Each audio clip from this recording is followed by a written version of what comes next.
Manusia itu kan dasar makhluk negatif. Jadi yang bagus tidak tercetus. Yang positif tidak diperhatikan. Tapi sekali ada sesuatu yang negatif gitu, langsung digembar-gemborkan. Sebenarnya kita semua adalah a poor judge. Kita semua itu adalah hakim yang payah sekali. Makanya jangan sampai kita yang menghakimi orang lain. Kita juga bukanlah hakim dunia ini. Kita bukanlah hakim di akhirat. Makanya Yesuslah yang disebut sebagai hakim orang yang mati dan orang yang hidup. Manakah kami dapat pergi menjauhi roh-Mu? Kami sudah menjadi milik-Mu. Engkau menjadi milik kami. Ajari kami untuk melihat-Mu bukan sebagai Tuhan atas hidup kami, juru selamat sementara, tapi Allah yang kami ikuti dalam hidup sampai mati. Terima kasih Yesus. Setiap musim kehidupan, tipis tebal, dalam suka duka, sakit sehat, seperti janji nikah, kami telah berkata kepadamu, I do, atau saya bersedia. Kami milik-Mu, Kau milik kami. Apapun terjadi Tuhan, jangan biarkan kami pergi. Jangan tinggalkan kami. Tuhan, keluarga saat teduh, ku kembalikan kepadamu. Ku titipkan kembali. Ku taruh di bawah kakimu, di dalam tanganmu. Setiap domba Kau rawat. Setiap putra-putrimu, Kau belai dan sayangi hari ini. Yang jauh, bawa dekat. Yang penasaran, bantu mereka menemukan. Sembunyikan hamba-Mu di balik salib-Mu, sehingga mereka bukan menemukan manusia, tapi menemukan Allah yang tidak kelihatan. Terpancarlah, bersinarlah Kristus lewat saat teduh hari ini. Dalam nama Yesus. Amin. Oh haleluya. Tuhan itu sangat mencintai Anda. Apakah Anda menyadarinya? Tapi nggak tahu saya taruh dalam kalimat ini tepat nggak ya? Jadi Tuhan itu kasihan. Karena seringkali beliau disalah ngerti. Tuhan itu sering difitnah dan dicerca atas sesuatu perbuatan yang dia tidak pernah lakukan. Kita seringkali menuding Tuhan dalam pencobaan. Padahal Tuhan itu baik. Sekalipun Tuhan Maha Kuasa, disitulah titik tidak mengerti di hati manusia. Mentang-mentang dia yang berkuasa, segala sesuatu salahkan dia. Kan Tuhan bisa cegah. Kan Tuhan bisa saja mengucapkan sesuatu atau tidak izinkan terjadi. Jangan coba untuk otak-atik kedaulatannya. Belajar kenal Tuhan yang di depan. Pewahyuan yang sederhana. Allah itu baik. Dapatkah engkau mempercayainya? Bahwa Tuhan itu memelihara dan mendengarkan doa. Jangan selalu memikirkan apa yang kira-kira secara asumsi kita berkata, dia kok izinkan. Belajar untuk gandeng Tuhan, kerjasama dan katakan, Tuhan tolong saya, aku dalam masalah. Jangan salahkan dia, gandeng dia. Bilang, Tuhan, aku butuh pertolongan-Mu. Belajar tanggung jawab dengan pewahyuan yang di depan. Gak usah kita selidiki lebih jauh. Apa yang di depan kita adalah Alkitab. Itu cukup bagimu dan bagiku. Belum lagi isinya tentang kehendak Allah yang harus Anda dan saya laksanakan, yang seringkali kita bolong-bolong, bukan? Kalau mau selidiki sesuatu, selidiki diri sendiri. Karena itu hari ini saya mau dorong Anda semua untuk tidak taruh rasa curiga pada Bapa. Tapi belajar untuk melihat Dia sebagai sumber pertolongan kita. Karena itu saya memberikan satu judul yang tidak lumrah. Biasanya judul-judul yang saya berikan di saat teduh ini suatu statement atau pernyataan. Yang ini pertanyaan. Ikut Tuhan banyak masalah, tanda tanya. Jangan lupa tanda tanyanya. Karena ini bukan pernyataan, bukan begini ya. Ikut Tuhan banyak masalah, bukan. Ikut Tuhan banyak masalah. Ikut Tuhan itu memangnya banyak masalah. Nah, kenapa ikut Tuhan kok banyak masalah ya? Begitulah. Sebenarnya ikut gak ikut Tuhan itu banyak masalah. Bedanya adalah, nah di sini yang saya mau jelaskan lewat ayat firman Tuhan. Buka bersama dengan saya di Roma pasal yang ke-8. Ayat 31 sampai 39. Ikut Tuhan banyak masalah. Ya. Sebenarnya sama saja. Bedanya di Immanuel, Allah beserta. Orang yang gak punya Tuhan dalam masalah itu yang paling kasihan. Tapi kita yang punya Tuhan pun tetap banyak masalah. Tapi punya Tuhan. Kita baca ayat 31 sampai 39. Sebab itu Apakah yang akan kita katakan tentang semuanya itu? Jika Allah di pihak kita, siapakah yang akan melawan kita? Ia yang tidak menyayangkan anaknya sendiri, tetapi yang menyerahkannya bagi kita semua, bagaimanakah mungkin Ia tidak mengaruniakan segala sesuatu kepada kita bersama-sama dengan Dia? Siapakah yang akan menggugat orang-orang pilihan Allah? Allah yang membenarkan mereka? Siapakah yang akan menghukum mereka? Kristus Yesus yang telah mati, bahkan lebih lagi yang telah bangkit, yang juga duduk di sebelah kanan Allah, yang malah menjadi pembela bagi kita, tanda tanya. Siapakah yang akan memisahkan kita dari kasih Kristus? Penindasan atau kesesakan? Atau penganiayaan? Atau kelaparan? Atau ketelanjangan? Atau bahaya? Atau pedang? Apa? Seperti ada tertulis, oleh karena engkau, kami ada dalam bahaya maut sepanjang hari. Kami telah dianggap sebagai domba-domba sembelihan. Tapi dalam semuanya itu kita lebih daripada orang-orang yang menang oleh Dia yang mengasihi kita. Katakan amin dulu. Amin. Sebab aku yakin bahwa baik maut maupun hidup, baik malaikat-malaikat maupun pemerintah-pemerintah, baik yang ada sekarang maupun yang akan datang atau kuasa-kuasa, baik yang di atas maupun yang di bawah, ataupun sesuatu makhluk lain, tidak akan dapat memisahkan kita dari kasih Allah yang ada dalam Kristus Yesus, Tuhan kita. Ya, ini judulnya di Alkitab kita keyakinan iman. Tetapi lawan kata keyakinan iman adalah meragukan. Bahkan berani-beraninya kita memfitnah Tuhan seringkali. Perkataan sia-sia itu sering muncul dari mulut kita dan mulut orang-orang di sekeliling kita. Karena itu, kita baca sekali lagi ayat 31. Sebab itu, therefore, oleh karena itu. Apakah yang akan kita katakan tentang semuanya itu? Lewat perkataan kita dibenarkan, dan kita juga bisa berdosa lewat perkataan. Sebab itu, ya sudah, kita semua punya banyak masalah. Terimalah sebagai fakta. Seperti saya katakan tadi, sebetulnya, sesungguhnya, orang yang ikut Tuhan Yesus dengan yang gak ikut Tuhan Yesus sama-sama banyak masalah. Ya, tapi bedanya paradigma, cara pandangnya, dan cara percaya. Sebab itu, therefore, next, oleh karena itu. Apa yang akan kita katakan tentang semuanya itu? Oke deh, secara fakta, you and I, Anda dan saya punya banyak masalah. Sekarang, apa yang hendak kita katakan tentang semuanya itu? Apa opinimu? Apa pendapatmu? Lalu, pendapat Rasul Paulus di kalimat berikutnya. Jika Allah di pihak kita, siapakah akan melawan kita? Sama-sama tanda tanya. Ayat 31a diakhiri tanda tanya. Ayat 31b diakhiri tanda tanya. Tapi yang pertama tadi adalah sebuah pertanyaan. Yang kedua adalah sebuah keyakinan. Dia berkata, jika Allah di pihak kita, itu pernyataan. Itu cetusan iman. Siapa yang berani lawan kita? Tapi pengakuan orang-orang yang di sekeliling kita, seringkali pengakuan mulut kita sendiri, bunyinya beda. Ikut Tuhan banyak masalah ya. Ikut Tuhan Yesus itu loh, penuh pencobaan. Lalu, kenapa ya? Aku sekarang kalau melayani Tuhan kok malah justru mengalami banyak kesialan.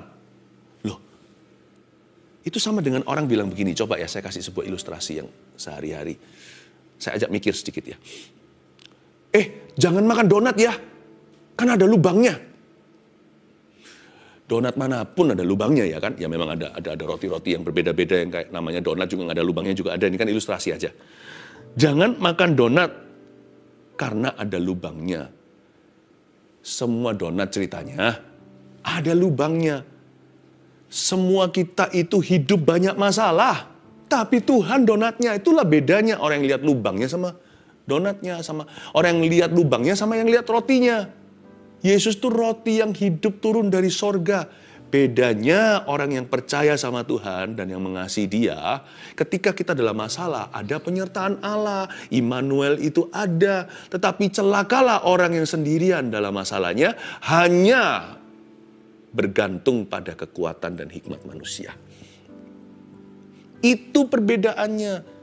Nggak fair sebenarnya sih, kalau kita bilang ikut Tuhan saja. Hanya orang yang ikut Yesus yang banyak masalahnya. Sebenarnya tidak adil mengatakan demikian. orang itu Kristen atau bukan, masalahnya banyak. Bukankah Tuhan sendiri sudah berkata kemalangan orang benar juga banyak?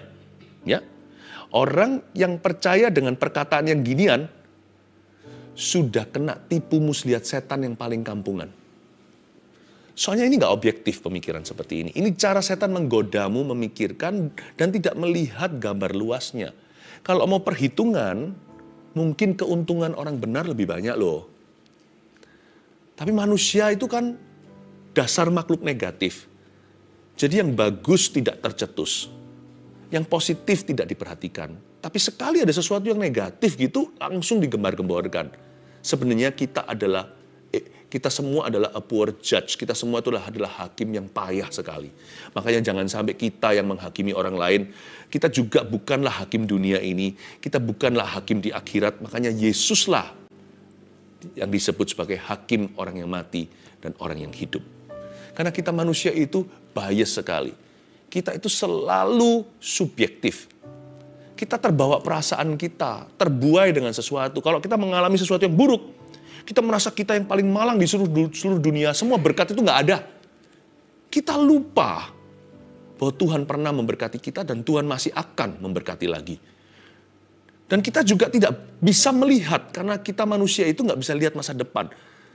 Jadi tidak pernah muncul dalam benak pikiran kita bahwa suatu kemalangan yang kita alami yang menimpa kita itu bisa lebih parah loh jika bukan Tuhan yang menyertai. Hasilnya bisa beda kalau bukan Tuhan yang campur tangan, apalagi turun tangan. Manusia itu nggak pernah kamsyah, nggak pernah berterima kasih, nggak pernah cukup, never enough. Tidak pernah bersyukur dan berkata kurang terhadap sorga. Padahal sebenarnya kalau mata roh kita dibuka, kita melihat wow. Dari 100 poin kemalangan yang harus saya alami, yang saya alami tidak melebihi kekuatan. Dipotong besar-besaran, disisakan hanya untuk sparring agar iman saya teruji. Karena testing atau ujian itu memang harus ada. Segala sesuatu yang mulia, segala sesuatu yang berharga harus diuji seperti emas murni. Pencobaan itu pasti ada. Yesus berkata, di hidup ini, di dunia ini kamu akan mengalami pencobaan. Itu pengajaran Yesus langsung ke murid-muridnya. Bukan kepada orang-orang fasik, bukan kepada musuh-musuhnya, bukan kepada orang-orang yang tidak percaya. Tuhan berkata kepada rasul-rasulnya, hei rasul-rasul, rasul loh ya, bukan hanya murid. Udah pangkatnya beda. Di dunia ini kamu pun tak luput. Kamu akan mengalami banyak pencobaan, tapi kuatkan hatimu. Sebab aku telah mengalahkan dunia. Wow. Jadi orang yang percaya sama yang ginian, dia masuk ke perangkap setan bukan yang kelas kakap. Masuk ke perangkap setan yang paling kampungan. Karena anak kecil aja tahu, setiap pikiran orang dewasa, nggak perlu dia percaya Tuhan. Kalau mau hitung-hitungan aja objektif, diaudit nih ceritanya kehidupan manusia. Anda akan menemukan ternyata kemalangan orang benar banyak. Tapi kemuliaan mereka lebih banyak. Kemalangan orang percaya seolah-olah menumpuk. Tapi sebenarnya, kebajikan dan kemurahan tidak kalah banyaknya. Oh, haleluya. Tapi orang yang suka menghasut orang lain dengan perkataan begini, maka orang itu adalah istri Ayub, hamba iblis. Hati-hati jangan sampai kita serahkan lidah bibir kita sebagai senjata untuk melawan kebenaran. Kadang-kadang kita nggak sadari seperti istri Ayub dan berkata, kenapa sih kamu tuh menyembah Tuhan, setia, taat begini, jaga kekudusan. Wow, begitu salehnya kamu.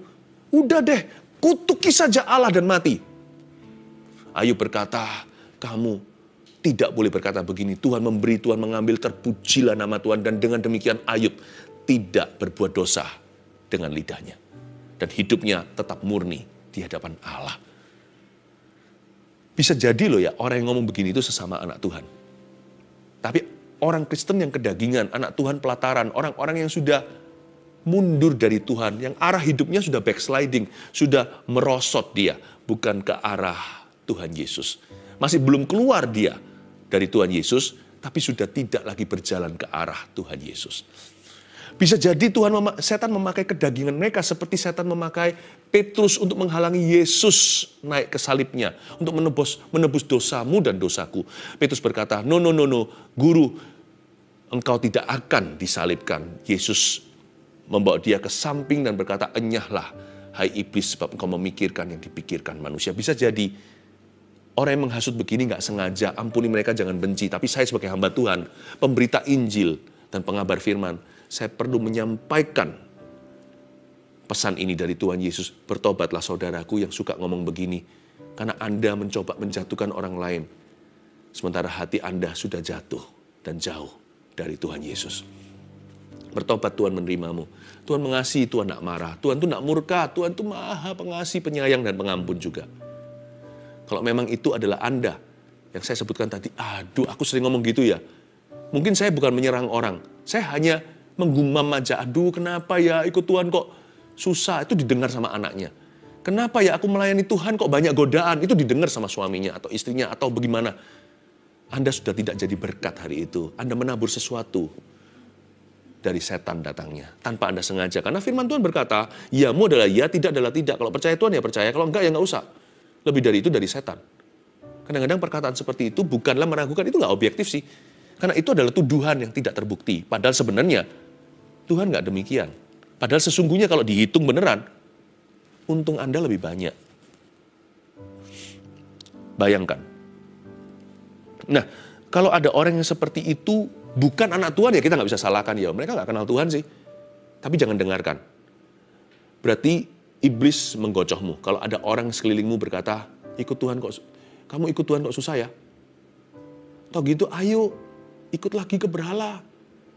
Ikut Tuhan Yesus kok banyak sekali kemalangan ya. Lihat ini. Enak hidupnya orang-orang yang menyembah apa yang salah. Ya, selalu kan reklame itu satu. Belilah produkku. Dia simpan efek sampingnya. Dia nggak akan beritahukan kepada masyarakat jeleknya dampak produk itu. Mungkin kelihatan keren gitu kalau bisa pegang batang sesuatu. Ya. Tapi nggak tahu ternyata itu ujungnya kanker paru-paru. Kita makan yang manis-manis, tapi kan nggak pernah diceritakan ketika mereka diabetes atau ketika mereka sampai sakit gula, parah, bahkan ada yang meninggal dunia di rumah sakit, amputasi kaki. Kan nggak mungkin dimunculkan. Yang ditunjukkan hanyalah indahnya. Tapi faktanya, sebagian besar, bongkahan itu di bawah tanah. Supaya Anda merasa, supaya Anda tertipu. Demikianlah cara iblis bekerja. Bisa saja lewat utusan-utusannya. Orang-orang yang tidak kenal Tuhan Yesus, ampuni mereka, sayangi, doakan, tapi jangan percayai perkataan mereka. Percayalah firman, karena iman timbul dari pendengaran. Bukan dengar siapa saja, bukan dengar dari sumber yang salah. Iman yang benar itu timbul dari pendengaran akan firman Kristus. Dan firman Kristus melalui Paulus bunyinya, jika Allah di pihak kita, siapakah yang akan melawan kita? Wow, ini keyakinan yang kuat. Paulus, apakah hidupnya mulus? Coba baca di Kisah Para Rasul, Anda akan mengerti bahwa Paulus hidupnya penuh dengan penganiayaan, kesesakan. Berapa kali di kapal karam karena Injil, setiap hari. Dicatat di sini kan, oleh karena engkau kami ada dalam bahaya maut sepanjang hari. Digebukin, ditinggalkan dalam kondisi seperti setengah mati atau sungguhan mati. Oh, Paulus ini hidupnya banyak masalah. Bukan hanya masalah dia, masalah orang dia tanggung sekalian. Tapi lihat, Paulus yang sama berkata, jika Allah di pihak kita, siapakah yang akan melawan kita? Bukan jika Allah di pihak kita, aku bebas masalah. Bukan. Tapi Tuhan akan sertai dengan tongkat gadanya di lembah kekelaman. Kadang-kadang Tuhan keluarkan dengan mujizat. Kadang-kadang Tuhan biarkan kita di sana seperti Sadrak, Mesak, Abednego. Tetap jadi dimasukkan api. Tapi ada orang atau pribadi keempat yang jalan di situ yang membuat mereka tidak hangus. Ada waktunya Tuhan mencegah kita tidak jadi dilempar ke gua singa. Ada waktunya kita berada di kandang maut itu. Tapi Tuhan tutup mulut. Tuhan tutup, membuat terkatup singa-singa itu pada mulutnya. Oh haleluya. Jangan jadi hamba iblis. Jangan jadi hamba setan. Kalau ada yang pernah menghasut secara sengaja. Bahkan kalau di sini ada orang-orang yang bukan anak Tuhan yang mendengarkan saat teduh ini, izinkan saya menyampaikan pesan kasih. Yesus mengasihimu. Tapi berhenti lakukan dosa itu. Berbaliklah kepada Kristus. Terimalah anugerah dan pengampunannya. Jadilah anaknya. Jangan lagi jadi hambanya setan, tapi jadilah hambanya Tuhan. Dalam pikiran, perkataan, dan perbuatan. Oh haleluya. Saya kasih 3 poin ya, Anda bisa catat.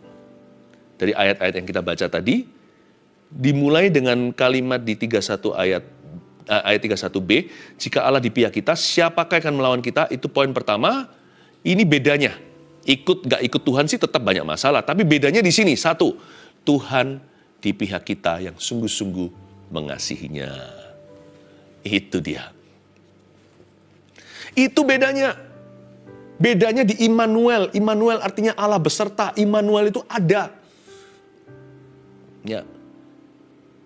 Tinggal 2 pilihannya. Allah present, hadir, atau yang kehadiran Allah pun dalam bahasa Inggrisnya the presence of God. Atau kalau di sekolah dulu, Philip ada, hadir. Itu dalam bahasa Inggrisnya present. Atau Allah absent dalam masalahmu. Pilih mana? Jangan tanya dulu absen masalahnya. Yang realistis gitu dalam hidup ini. Seperti donat pasti ada lubangnya, hidup selalu ada masalah. Masalah selalu datang dan pergi, tapi kabar baiknya tidak melebihi kekuatan kita, alias setiap masalah orang benar ada tanggal kadaluarsanya. Tanggal terakhir kadaluarsa kita dalam mati adalah keuntungan. Suatu hari saya pasti akan bebas masalah. Demikian pula Anda yang percaya pada Tuhan. Kita akan istirahat dari jerih payah kita. Tapi selama kita hidup, kalau masih mau hidup, siap-siap kenakanlah mental ini. Anda pasti menghadapi masalah. Tapi saya sih mau menghadapinya dengan Tuhan. Saya mau Tuhan present, hadir, bukan absen atau absent di dalam problema saya. Tanpa Tuhan saya nggak berani jalan. Peganglah tanganku Roh Kudus setiap hari. Ku tak berani jalan sendiri. Perkataan Paulus ini luar biasa. Dia mengingatkan kita bahwa Tuhan di pihak orang-orang yang sungguh-sungguh mengasihinya. Bukan orang-orang yang pura-pura ya. Dan kepada orang-orang yang sungguh-sungguh mengasihinya, kok kita bisa tahu apakah kita sungguh-sungguh atau pura-pura? Ya, tunggu sampai kena masalah. Satu siswa dengan siswa lainnya, mana membedakan mana yang lebih bagus?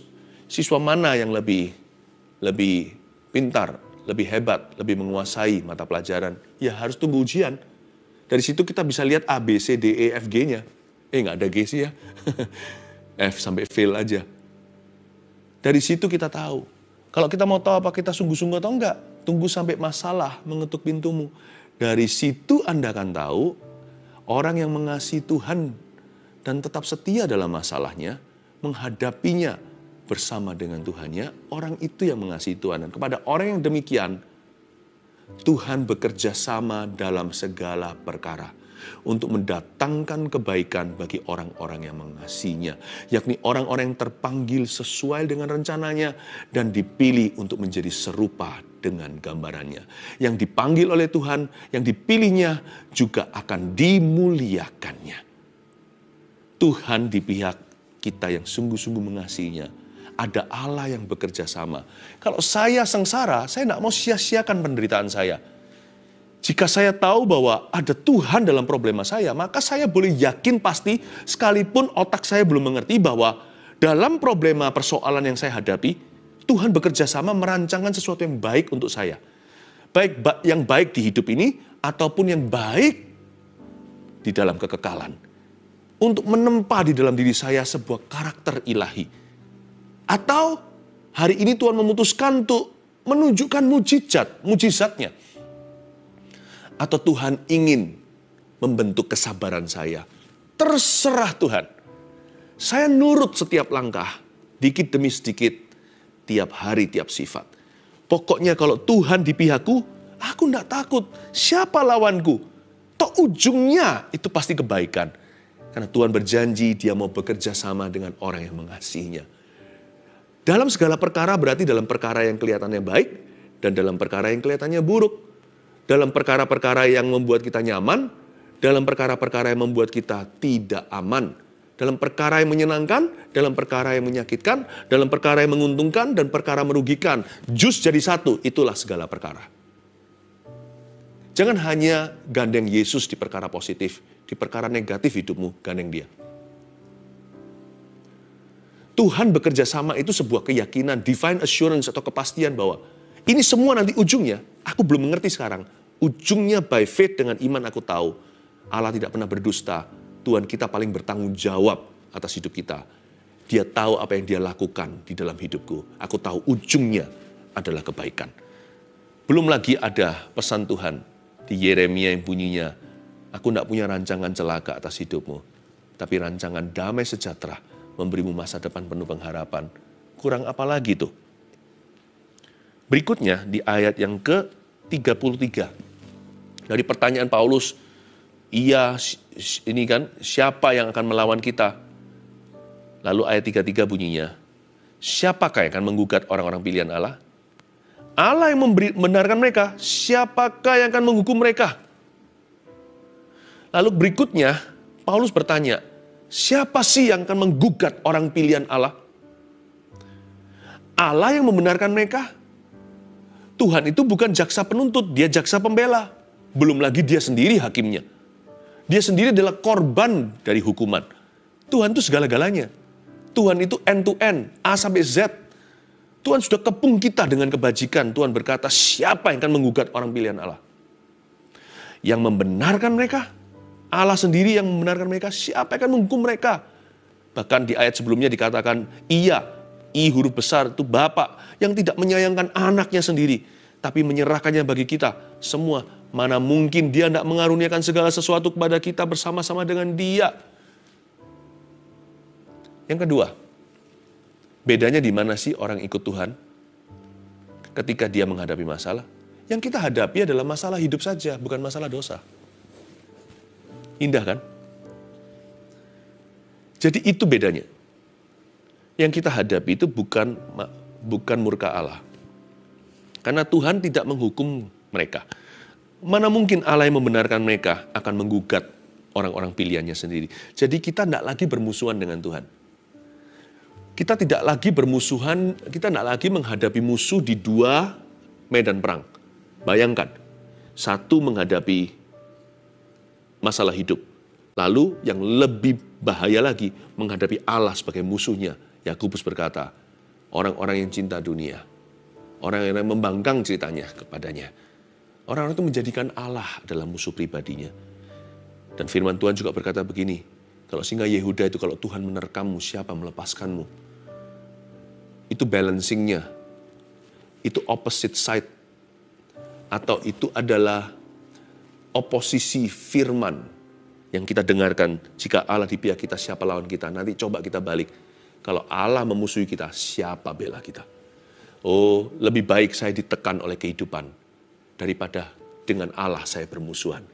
Jadi saya sudah tidak lagi mengurusi urusan murka karena saya sudah bebas dari hukuman.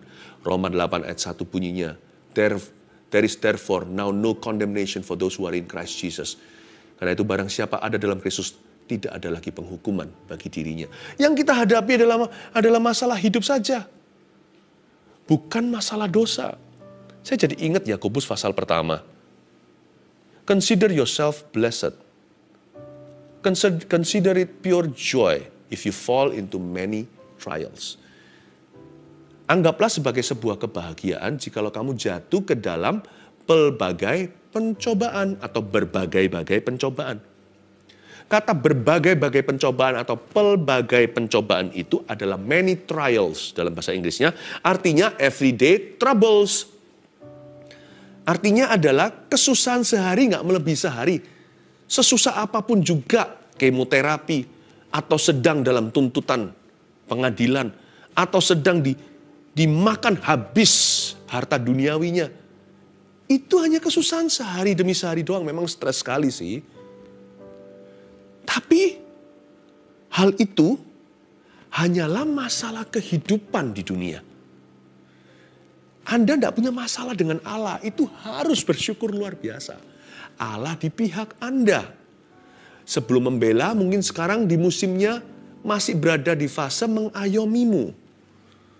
Nikmati rangkulannya, pelukannya sekalipun musuh masih menusuk. Tapi mereka tidak bisa berbuat sesuatu terhadap keselamatanmu. Mereka tidak bisa berbuat apa-apa terhadap keputusanmu atas keluargamu. Hari ini Anda memutuskan ada kasih, mereka nggak bisa berbuat sesuatu terhadap itu. Mereka bisa rampas apapun harta duniawi, mereka nggak bisa ambil love, joy, peace from you. Kasih, damai, sejahtera, sukacita nggak bisa diambil. Yang kita hadapi masalah, hanyalah masalah Yakobus pasal pertama. Everyday troubles only. Bukankah Tuhan sendiri berkata bahwa kemalangan orang benar itu banyak. Jadi yang kita hadapi hanyalah persoalan di luar, bukan yang di dalam. Aduh pusing 7 keliling keluarganya nih ceritanya. Aduh kita hadapi sesuatu, bisnis jatuh. Bukan hanya bisnis jatuh, ada orang jahat yang mencoba berbuat jahat kepada keluargamu. Tapi count your blessing one by one, will you? Hitung berkatmu satu persatu. Coba pikirkan. Katakanlah misalkan Anda satu keluarga berempat, papa, mama, 2 anaknya. Aduh pusing ini harus hadapi musuh. Tapi untung ya, keluarga Anda semua sudah dalam Kristus. Anda tidak perlu menghadapi anak Anda satu sakau narkoba. Anda gak perlu hadapi anak Anda berzina.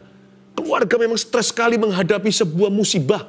Namun demikian, Anda tidak perlu menghadapi keluarga yang terhilang. Berbahagialah keluarga yang sudah bersatu dalam Kristus. Setelah seseorang terima Tuhan, dulu keluarga berantakan. Misalkan, suami istri itu dulu selingkuh, udah hampir cerai. Lalu anak-anaknya hidup bebas, anak liar, lalu kena berbagai macam masalah. Ya. Lalu ketika seluruh keluarga ini transformasi, berubah semua ceritanya. Apakah hilang semua masalah? Enggak. Siap-siap. Setelah jadi anak Tuhan, keluarga dipulihkan. Satu-satu bertobat terima Yesus. Hubungan pun pulih di antara mereka. Boom, boom, boom, boom, boom, boom, boom, masalah. But count your blessing one by one. Hitunglah satu persatu. Lihat kanan kirimu. Wow. Justru ini membuat kami semua datang di atas lutut kami. Ke hadapan Tuhan berdoa sebagai mesbah keluarga. You still need thank. Anda perlu tetap untuk bersyukur pada Tuhan sekalipun besok mobil dan rumah disita. Tapi paling tidak, Anda tidak menghadapi anak kedua Anda sekarang mengidap narkoba. Semua itu kan karena Kristus, karena bertobat kan, karena pertobatan kan, karena baptisan kan, karena kepenuhan Roh Kudus kan, karena diajari, digembalakan, karena firman. Jadi itu nggak terjadi. Masalah Anda bukan masalah dosa, pergumulan Anda pergumulan everyday troubles atau sehari-hari. Yang Anda hadapi hanyalah tekanan hidup yang normal dari sejak Adam dan Hawa. Yang suatu hari kita semua akan tinggal di belakang kita ketika kita mati atau meninggal dunia. Jangan cepat-cepat ya, berbuah dalam masalah. Masih banyak yang Tuhan mau Anda kerjakan bersama dengan Dia. Itu dia, siapa yang akan menggugat orang pilihan Allah? Gak ada gugatan dari Tuhan. Siapa? Allah yang membenarkan mereka, siapa yang akan menghukum mereka? Gak ada urusan dosa. Ayo, urusan luar kita urusi. Bukan kekemalangan orang benar banyak, tapi Tuhan melepaskan mereka dari semuanya. Bukankah Tuhan berkata, di dunia ini kamu akan mengalami banyak pencobaan, tapi kuatkan hatimu, aku telah mengalahkan dunia.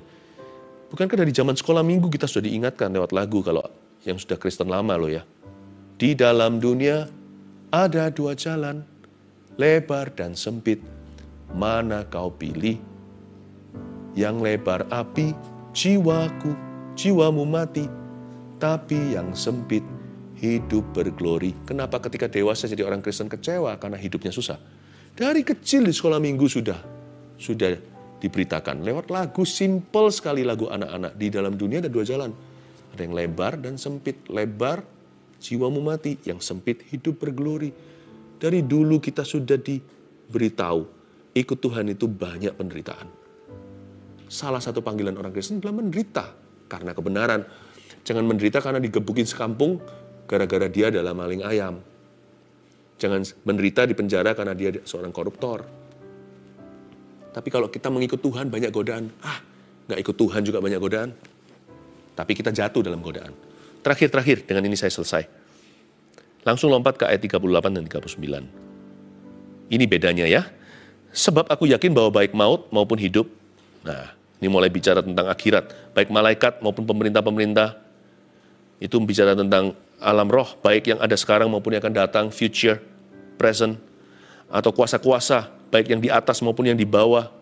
Surga, neraka, ataupun sesuatu makhluk lain tidak akan dapat memisahkan kita dari kasih Allah yang ada dalam Kristus Yesus Tuhan kita. Jadi kita tidak akan berpisah lagi dengan Allah suatu hari. Secara fisik juga bahkan dalam tubuh kemuliaan. Karena kita ada di dalam Kristus Yesus Tuhan kita. Terakhir, inilah bedanya orang ikut Tuhan dan tidak dalam hidup yang penuh masalah. Upah kita besar di sorga. Nomor 3, bagi yang setia kepadanya. Mahkota kemuliaan menanti orang-orang yang menaruh harap kepadanya. Yang berharap kepadanya, yang setia sampai akhirnya. Sebab penderitaan kita di bumi ini, are you ready? Hanyalah sementara. Kemuliaan itu tidak ada bandingannya. Semua yang kau derita di dunia ini tidak setara dengan mahkota kemuliaan yang menantikan.